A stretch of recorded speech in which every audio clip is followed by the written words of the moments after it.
All right, so we got a good bit of homework to do here. This is the first one, 281. Now, this is, again, one of these deals where you're going from torsion analysis to biaxial. So we got any questions on this in particular before we get into this?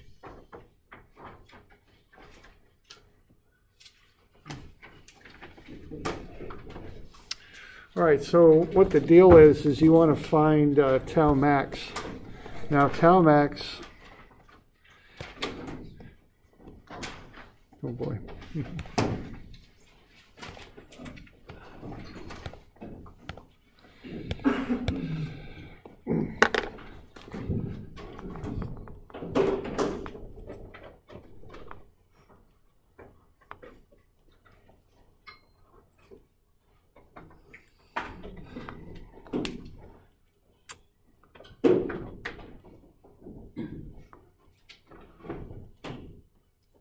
All right, so tau max is the same thing as sigma max.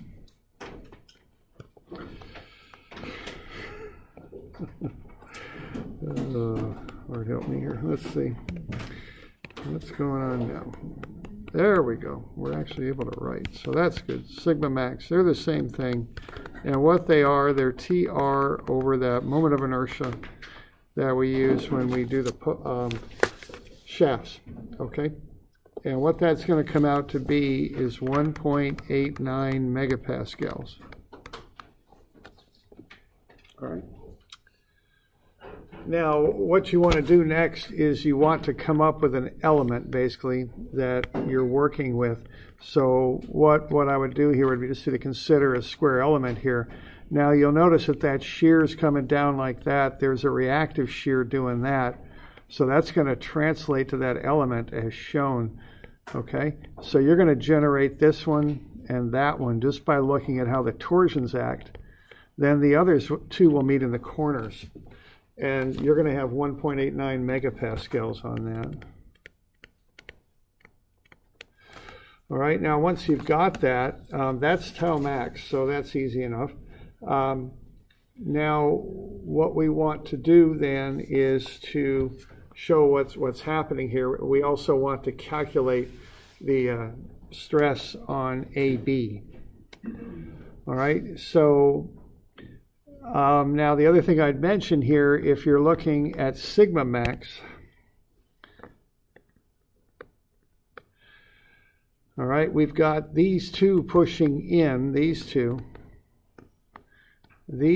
pushing in on the other plane. Now these two, this one and that one, if you put them together, pull out, and these two, if you put those together, pull out. And I can't remember if I asked for a sigma match sketch, but if I had, this is what it would look like, and the shears on that would be 0, okay? And that occurs at 45 degrees. So this is what's going on with the maximum stresses. So what you're going to get out of this, if you list the stuff out, is that sigma max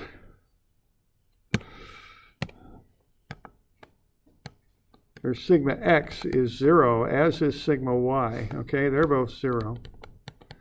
And then tau xy is 1.89 megapascals. Now we're going to want to have a look at that and see that's negative there because this stress on the standard xy plane would rotate the element clockwise. So you need a negative on that. So the next thing you want to do is, so what we're going to do next here is find the stress on AB. That's going to be this way. That's going to be 118 degrees. So don't use 28 because we're doing stress. We're coming from the vertical plane. Okay, so theta is 118 degrees is what it is. All right, now if that's the case, what we got here, we got sigma x1. What that is tau xy sine 2 theta. This holds only for torsion shafts. And when you do that, you're going to come up with 1.57 megapascals. And then tau x1 y1 is tau xy cosine 2 theta, I think. Yep, that's what it is, all right. And we plug everything into that, and what we're going to get out of that is 1.05 megapascals. Okay. So that's the deal with that. So when you're doing this biaxial stuff, you got to be able to generate this sketch that I've shown you right here, and then use that and the special biaxial equations for torsion shafts. Be sure you're getting stuff plugged in with the proper sign and with the proper angle too, because the angle to AB is not 28 degrees for stress, it's 90 plus that, it's 118.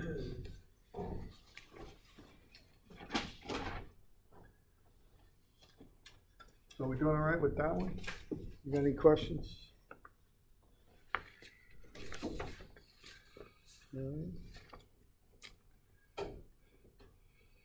All right, so that's just a little bit on the biaxial stuff with torsion shafts. All right, then we get into the power type stuff. Now the power just adds a level to torsion because power is torsion times angular speed. And the angular speed should be in radians per second, so remember that. Or, okay, so you should get your angular speed into that unit. All right, so that often just adds, I don't know, you just might say another level to what you're doing with torsion. So what we've got here is these allowable values for 302. All right, so what we want to do here on this one, if we got any questions on this one?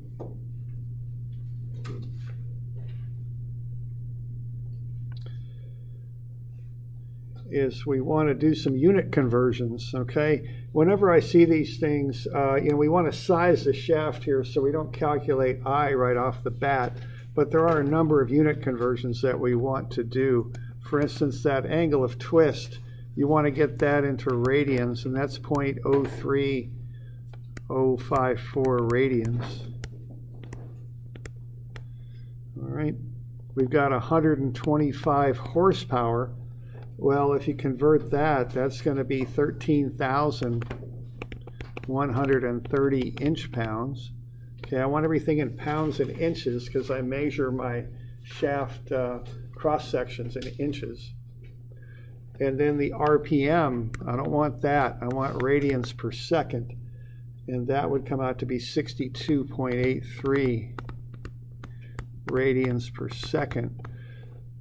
So I'm often thinking a lot about unit conversions there. All right. All right, now we got to develop 125 horsepower there. And let's see, I've got a little bus there. I've got, oh, okay. This is, not quite sure what I did there, but I screwed something up. That is power. That should be per second, though, right? 62.3 radians per second. Oh, this is the torsion. I'm sorry. My bad here. This is not the right number. That should be 825,000 inch-pounds per second. There we go.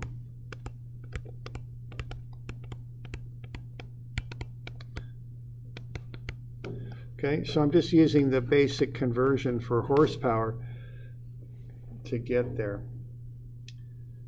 And that's on your formula sheet when you need that. So horsepower, there's different conversions for it. It's basically 33,000 foot-pounds per minute or 550 foot-pounds per second. Okay. All right, now what we want to do here is get to the torsion because you're given a horsepower. So the power then is equal to the torsion times omega. So the torsion will be power over omega. So that's the 825,000 inch-pounds per second. But then you divide it by the 62.83 radians per second, okay? Now, a radian is a unitless thing. It's just really kind of a placeholder. So that'll get you that inch-pounds, and that's the number that I had up there that was incorrect. I just pulled the wrong number out. So that's the 13,130. That's the torsion. It's not the power. I had it up there as the power, but it's not. Okay.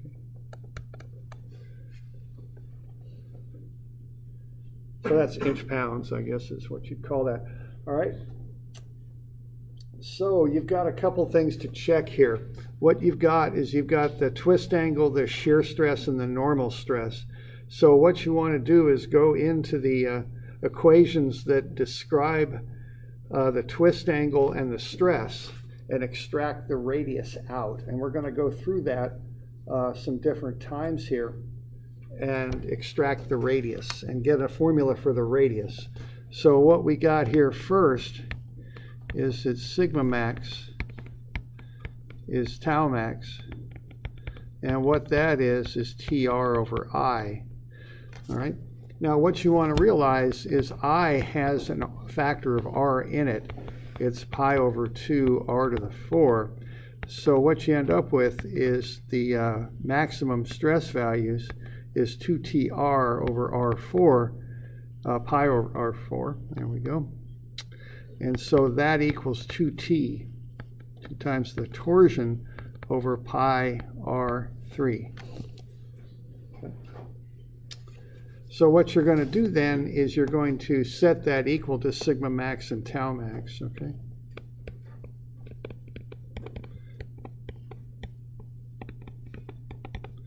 And that equals 2T over pi R3. Well, what that means is R3 is equal to 2T over pi times sigma max, and R3 is equal to 2T over pi tau max. Okay?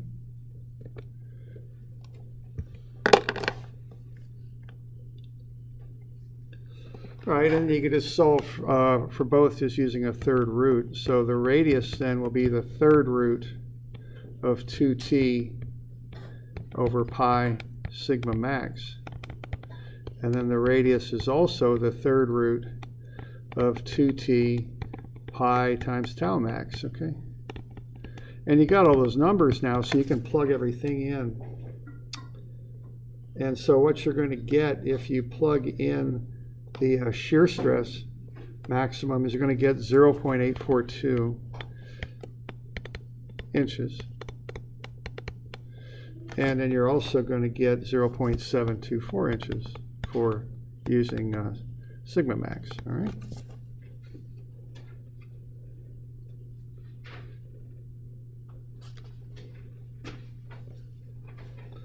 All right, then you're going to do the same sort of thing with the angle. You're going to start off with phi is TL over IG, and you're going to work some mathematical gyrations on that, and what you're going to come up with is R is the fourth root of 2TL over pi times phi, which is that angle, times G, and you're going to plug in your all your stuff in there, and you're going to come out with 0.952 inches. Okay, so what you're going to end up with, you're going to analyze all three possibilities, both stress limits and the angle limit.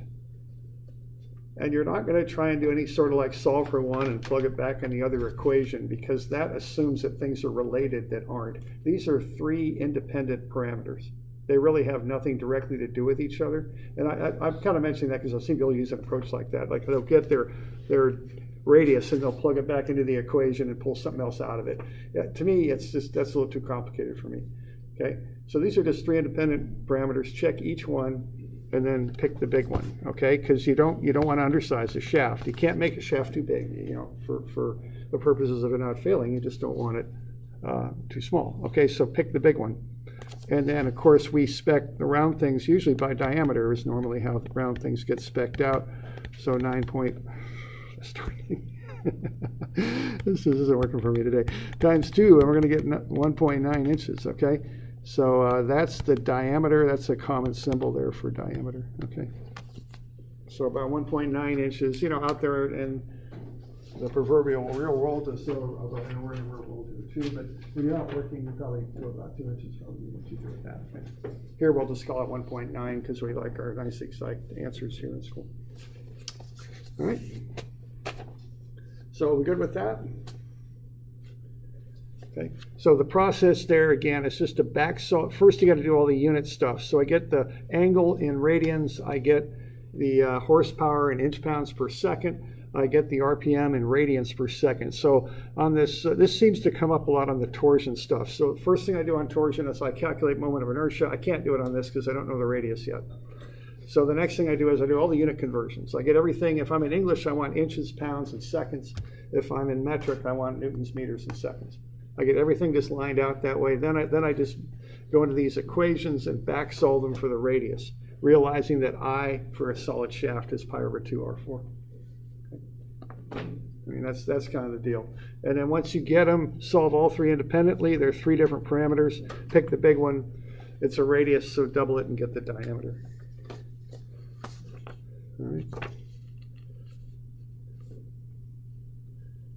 Questions on that? Okay. All right. The next one there, we've got this mass. We're pulling it up. Constant 90 RPM. So what a constant, what the meaning of that, why that's in there, is constant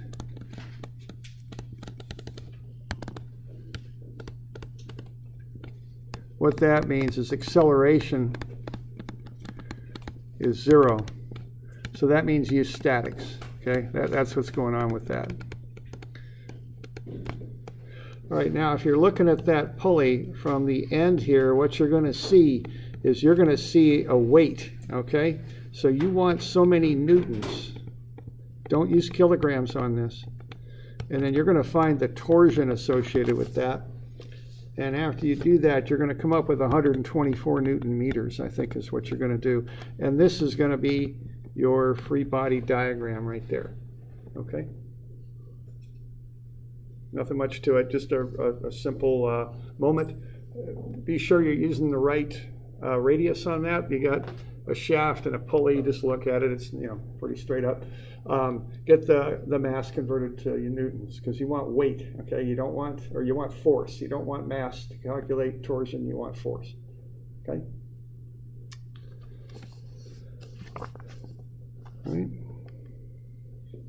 All right, then the next thing we're going to do here is we're going to get the 90 RPM, and we're going to realize that one's a little tricky there. You got to be a little careful on that. R means revolutions, which means one turn of a circle. P means per, so the M means minutes, okay? So be sure that you realize, even though that's written out in one line, RPM, when you actually write that out as a true unit, the M is on the bottom, okay? Because it's per minute, per meaning a fraction line. All right, and then you're going to get that converted into radians per second, okay? And that's going to come out to 9.424 radians per second, okay?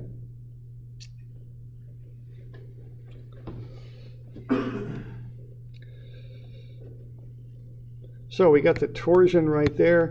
We want the power. Now what the power is the torsion times the angular speed, okay? So you're going to take the torsion, you're going to take the angular speed, and you're just going to multiply them together, and you're going to come up with 1165. And that's Newton meters per second, which I think is a watt, if I remember right.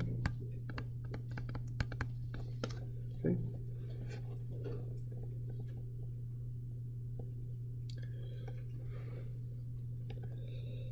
And then we're going to take find tau max, okay? And tau max and sigma max, the maximum shear and the maximum normal stress, they're the same. They're the torsion times the radius divided by the moment of inertia, okay? And that's going to come out to be 3.11 megapascals after you do it.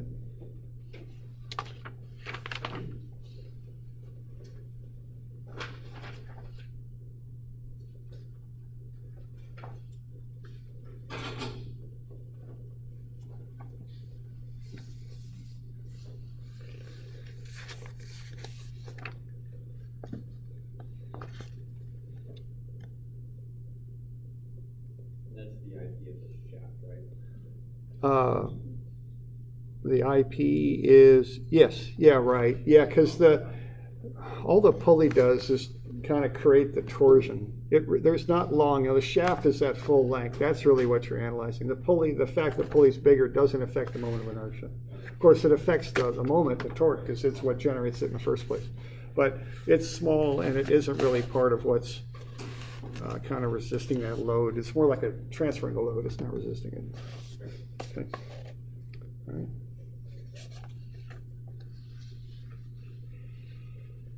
Other questions, comments on that?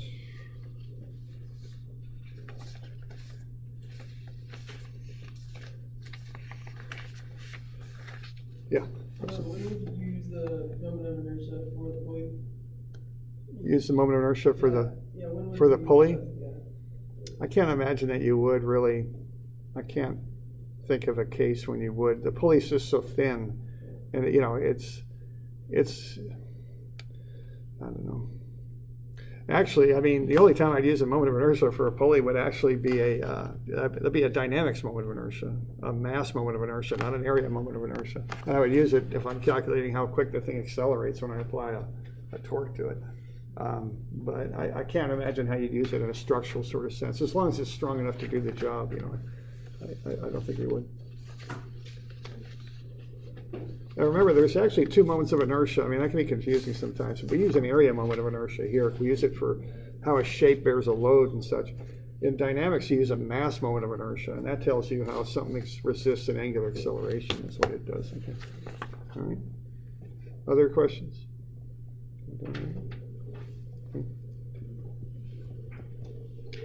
All right. Then we get to these indeterminate ones. We got two of them. We got kind of a basic one, then another one that's more complicated. So what we're going to do here, we're going to put some sort of wrench on there and create this torsion on 311. Now, in your mind, you want to understand what's going on here is you're going to have the torsion at A and the torsion at C. They're going to twist back. Okay. So what you can say for this indeterminate problem, which is very simple, really, and is always the case, is the sum of the two reactive torsions equal the moment that you apply. Now, I probably don't want to leave that in pound-feet, though. I probably want to get that converted into pound-inches. As I mentioned earlier, when I'm doing imperial English units, I want everything in pounds and inches. So rather than 80 pound-feet, I'd call it 960 pound-inches. Okay. So the statics is always very simple on these torsional problems. It's always pretty straight up. Now you also have the dynamics, and the dynamics again is pretty simple. I'm kind of contrasting this with the stuff when we did axial loads. I mentioned that this stuff is just like doing the axial load indeterminate stuff, although it is a bit simpler because the strengths part of it is pretty simple too. It's just the two angles equal each other. So if you measure calculate the angle from A to B, it's going to equal the angle measured from C to B. They're the same angle at B. You can calculate the same angle two different ways, but it's the same angle. Okay? And what that is TL over IG. Okay? Now the axial stuff that we did earlier in the term, these relationships can get more complex, more complicated. But in torsion, they're very straight up. They're just what you're seeing right there. Okay? So this first one's kind of a basic rendition of this stuff. It's just a straight up kind of problem. So what you're going to do there is you're just going to put in TA, which you don't know.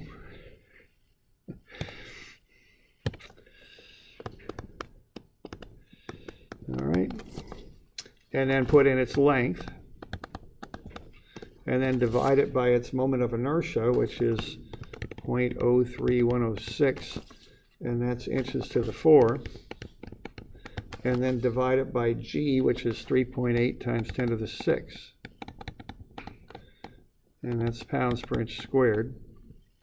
And what you're going to do is set that equal to TC times the length of C divided by its moment of inertia divided by its G.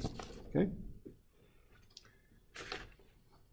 And what you're doing there, all you're going to get out of that is a ratio between the two torsions.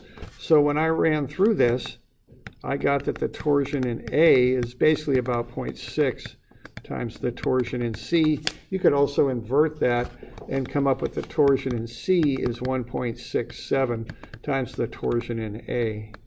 Now, of course, I'll do it both ways because I'm doing a key, and I want to check, I don't know how someone's going to solve it, so I got both of them figured out. You don't need to do it both ways, really. You just got to get some sort of relationship between the torsion at A and the torsion at C. Okay? So then what you're going to do next is you're just going to go back to the statics there and realize the sum of the two is 960. You've got a ratio between the two, and the sum of the two is 960. So between that, it's just pretty simple, two equations and two unknowns kind of thing, okay? So you can just solve it out pretty quick.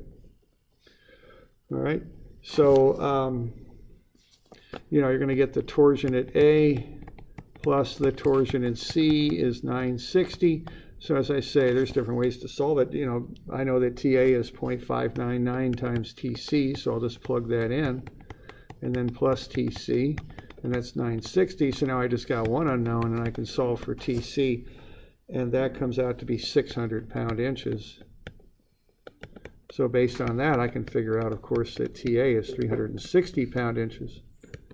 Okay. And then if I want to know the twist angle, what I'm going to do is I'm just going to calculate phi, and that's TL over IG. Now, if I'm in a situation where I'm in a hurry here, like maybe I'm taking a test or something, I'm going to just, I'm just going to do one of these, okay? So I got 600 pound-inches. I got a 52-inch length. I've got I is 0.03106 inches to the 4. And then I got G is 11 times 10 to the 6 pounds per inch squared, and I run those numbers, and I'm going to come up with an angle, and that's 0.0913 radians. Okay, and what that equals, just incidentally, if you run it, is 5.23 degrees. So that's quite a lot of twist, for an engineering application. So that's 5.23 degrees. Okay. Now you could also do the same thing with by plugging in A, and if you're doing a homework problem or if you're working and you want to be, when we're working, we want to be a little careful here that we're not making errors. We don't want to do that. So I would just put all that stuff in there a second time, and then I'm going to get the same sort of deal here.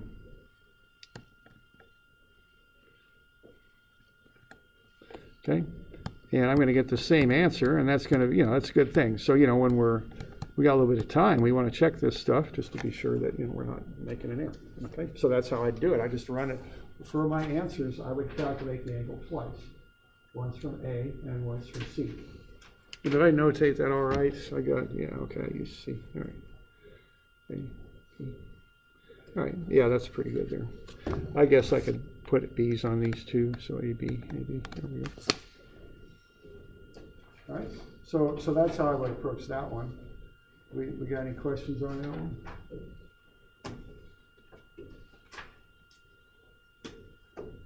It's kind of a starter problem, so to speak. Okay. All right.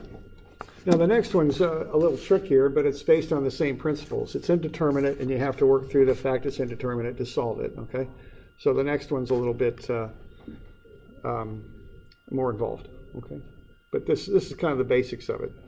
You know that the reactive torsions, when added together, equal the applied torsion, and the two angles, or the one angle measured from either end would be the same. So you got two ways to calculate the same angle. Okay, that's the basics of that. Okay.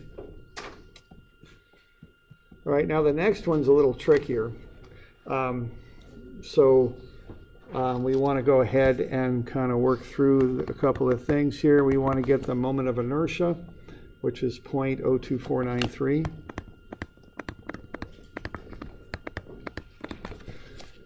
And then we want to get this moment of inertia. They're different. The hollow shaft, of course, has less of a moment of inertia, but you might notice from this, you can take an awful lot of material out of that shaft and not really affect, if you take it out of the middle, you don't affect overall moment of inertia that radically, okay? So you can save a lot of money on material.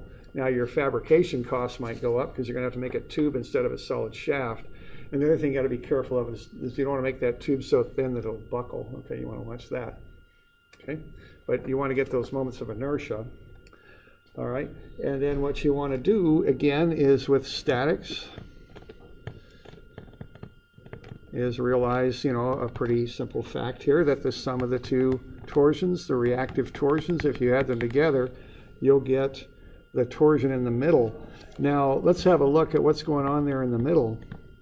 You got a little deal like this, and these are always kind of hard to draw. It's about the best I can do with that. And what we got is we're going to apply P, this load, which, you know, P stands for load. So we're going to run this twice like that. And what we got 0.375 and 0.375 and 0.75. And when you add those all up, you get 1.5 inches apart. Okay? So that's the deal with that. Those loads are 1.5 inches apart. Now, if you remember from statics, the couple there, which would be the moment about the center, that's basically a couple. So the torsion will be the offset distance times the load. It's 1.5 P. And there's different ways you can calculate that. You know, it's not however you care to do it is fine, but that would be the torsion. It's 1.5 times whatever the load is. Okay? So what you know then is that the sum of the two reactive torsions that are going to come around this other direction here, this way, so we got TA and then we got TC. Okay, and what that's going to equal is 1.5 times whatever the load is. So there's one little complication over what we did on that last problem. Okay.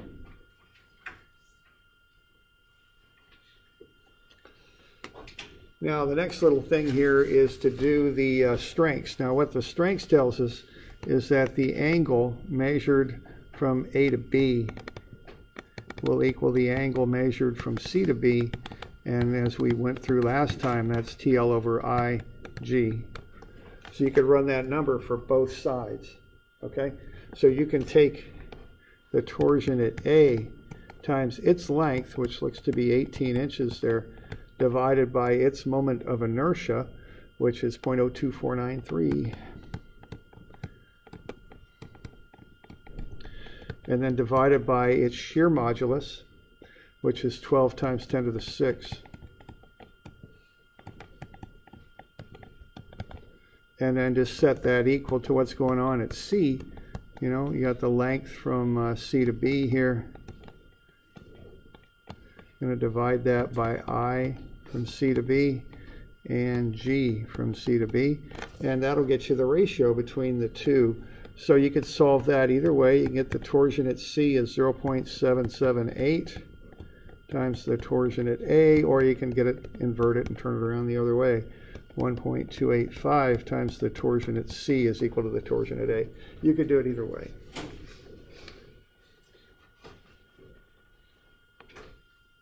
All right. So are we doing all right here so far? Well, this is basically a lot like what we did on the previous problem, with the one little exception that we don't know this number. We just know it's 1.5 times whatever P is. Okay. All right, now the next little bit is the way you figure out this, the limits on this thing is you have an allowable shear stress of 60,000 psi. So what you want to do, see, there's no mention of shear in what we've done here. We got to get into torsion to really work with what we've done here. So what we would want to do then would be to kind of back solve that for a torsion for each side, okay, and see kind of how much torsion can be handled. All right, so that's the next step on this thing, is to do that. So what we got here, of course, is that the relationship between shear and torsion is that shear is TR over IP, and of course that's tau max. So if you solve that for the torsion, that's going to be the maximum shear times the moment of inertia divided by the outer radius there, okay? So what you can do is then figure out what the maximum torsions are on either side. Okay, so the maximum shear you can apply is, or have, I guess, would be 60,000 pounds per square inch. On the A side, the moment of inertia is 0.02493. And then the radius would be the outer radius, because that's where the shear gets maximized, so that's 0.375 inches. So what we've got here for the maximum possible torsion in A is 3989 pound-inches. And then you can do the same thing on the C side, and what you're going to get is 4970 pound-inches. Okay, so that's as high as they can go. They can't go any higher than that, because if they do, you got too much shear. Now, the next little issue here is so they turn together. And a good little visualization on this is, I like to think about, is putting like a plumber's wrench on this thing and just pulling on it, okay? And you got some sort of gauge that's telling you what the shear is. You got to stop whenever a shear on the left or the right hits 60,000, okay? And I guess rather than a plumber's wrench here, we're looking more at a, just a couple, 2 loads. We're just going to increase those loads, and we're going to watch the shear, and we got to stop them whenever a shear anywhere hits 60,000. That's the idea. All right. All right. So, and now what we know here is there's a relationship between the two torsions because those two shafts are attached together at C. So we know that TC is 0.778 times TA. Okay. So if TA max, if we take that all the way to the max, what TC is going to be is 0.778 times that. And TC will come out to be 3103. Okay. Now TC can go all the way up to 4970. So that's okay. We can do that, okay? We can take TA out to the max, and TC will still be within spec.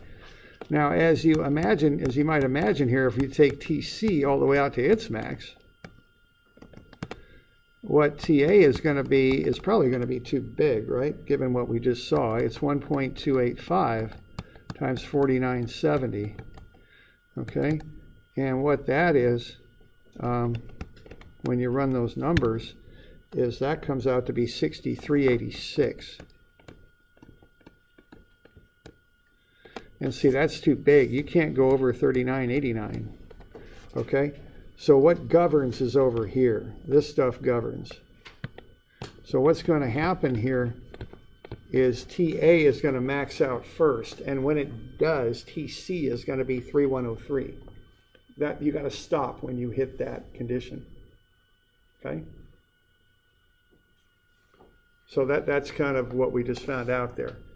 We've got two independent things going on. We got the fact that we've got the maximum shear stress on either side can't exceed 60,000.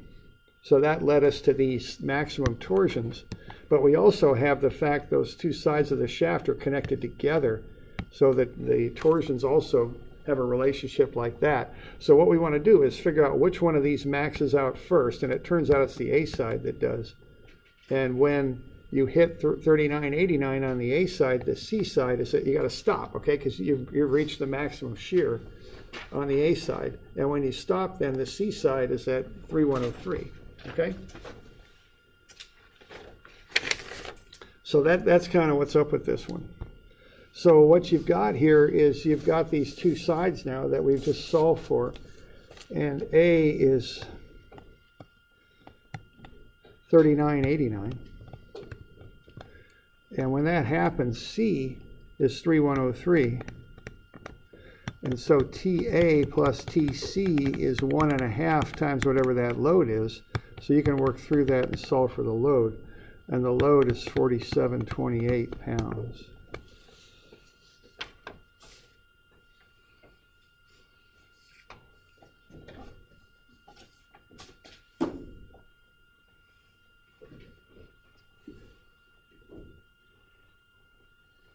So we're doing all right with that?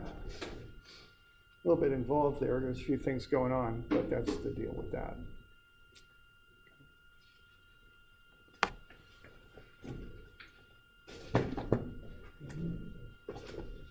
All right. We got one more to do, and that's that torsion problem that I handed out in class. I'm pretty sure I got one more, I think. Two more. Anybody need one? I got two. Let's see.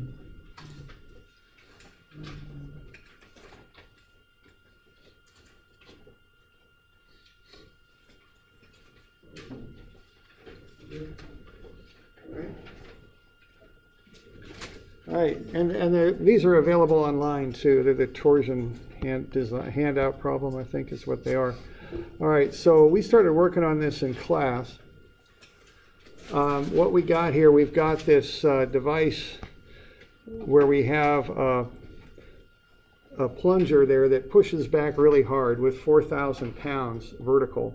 And we've got a shaft that's going to rotate and push on the plunger.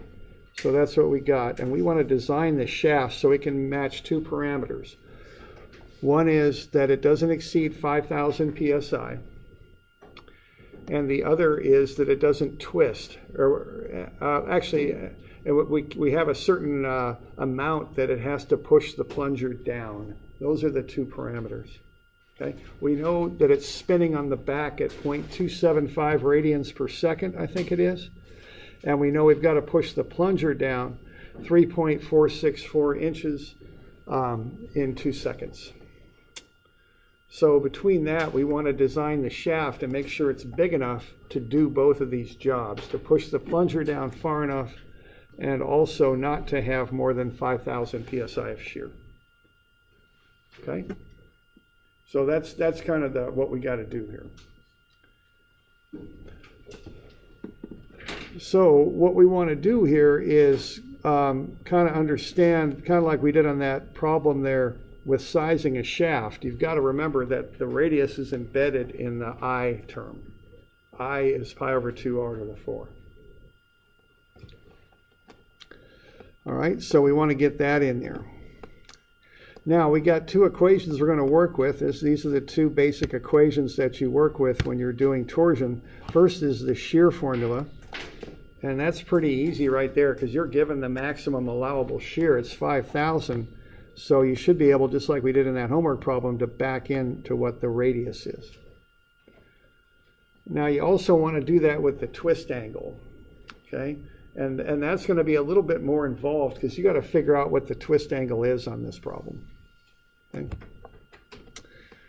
Now, so step one is to find the torsion. Now, the torsion is the moment about the center of the shaft, and we're going to calculate that when the plate is down here. The plate doesn't bend significantly. Of course, it rotates, but it's not going to bend. So we're going to calculate that value right there. Now, this turns out to be about 30 degrees here, actually exactly 30 degrees, or pretty darn close right there. So that's going to be about 30 degrees. Now, when you push down on that plunger, you've also, it's going to push up with 4,000. But because you're at a 30-degree angle, you're also going to pick up an fx here that you have to consider. Now, what's going to happen is you got 30 degrees right here, too. You've got 4,000. And the thing here on this is that the 4,000 is not the total. The 4,000 is a component.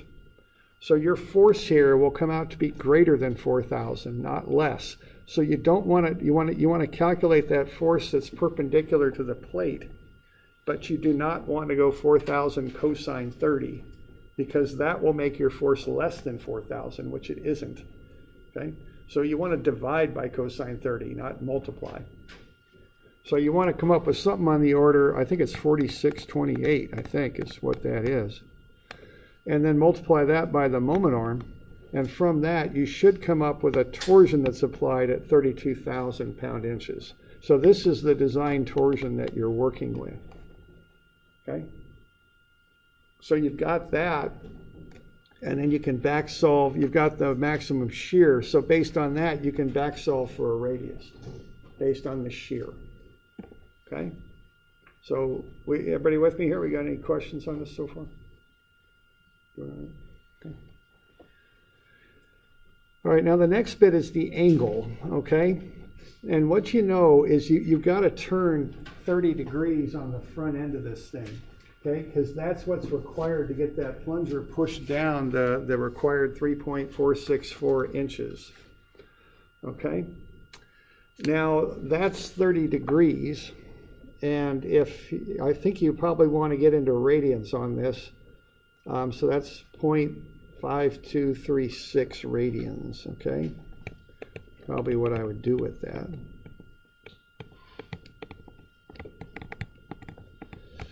All right. Now that's what the front end of the shaft has to do. It has to be able to turn that angle, okay? Now on the back end of the shaft, you've got the motor. Now what the motor is going to do is turn that shaft a certain amount. You're given the angular speed of the motor is 0.275 radians per second. So if we look at a horizontal line on this shaft, and let's kind of look down the shaft like this, and let's kind of superimpose what's happening on the back of the shaft versus what's happening on the front. So here's the shaft, here's an original horizontal line. On the back end, that's going to go this much, okay? That's what the motor's doing. And I'm just trying to think what I can do here. I just got a couple minutes. Make it a little bit bigger, maybe. That always helps. All right, there we go. So here's what the motor does. It's going to turn that a certain amount, and you can figure that out pretty easily. Now, on the other end of the shaft, though, that's the front of the shaft. If you investigate this a little bit, it doesn't need to go as far on the front of the shaft. Okay? The angle on the back doesn't equal the angle on the front. So if you look at those two angles, you should be able to derive what the allowable twist angle is on that shaft. Okay? And see, that's what this stuff is all about. You got a motor turning the back of that shaft, but you can't guarantee that that angle is transmitted to the front because that shaft is going to twist a little bit on account of that force from the plunger. So it turns out that shaft can wrap up a little bit, and the wrap up on the shaft is the twist angle. That's what that is. So if there's a difference between the angle in the front and the angle in the back, that's what's taken up by the shaft. Okay? So based on that, you ought to be able to come up with phi. So we doing all right with that? Okay. All right. Now, once you've got that, you should be able, once you find phi, so based on this stuff, find phi, okay? And then once you've got phi, what that is TL over IG. You should be able to solve for a second radius, okay? So you're going to get two radii. Sorry, I'm just out of time here, and I'm going to have to kind of just throw this down here and get this done. So we got the radius for tau max, and we got the radius for phi max. Okay. And you're going to get two values. Pick the big one, right?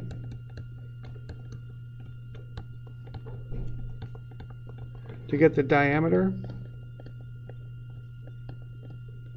take 2 times the radius and round up to the 1/4 inch. The handout says 1/8 of an inch, but we're going to use 1/4 inch. All right, then the last little bit on this is assuming that those were your requirements, I'd like you to figure out what the hole size on a hollow shaft would be. Okay. That'll get you the same eye. And then compare the two and see which one uses the most material, the solid shaft or the hollow shaft. About a minute over here. Questions on any of that? Okay. Check it with your friends, your answers. See if you're getting something that corresponds. You ought to be somewhere south of 2 inches on these, I think. Okay? So in that range, shouldn't be any more than 2 inches. These answers are less than 2 inches. For the solid shaft anyway. Okay. And that's the radius. So the radius is less than 2. The diameter is less than 4. Okay. So radius is less than 2, which is what you're solving for. The diameter is less than 4. All right.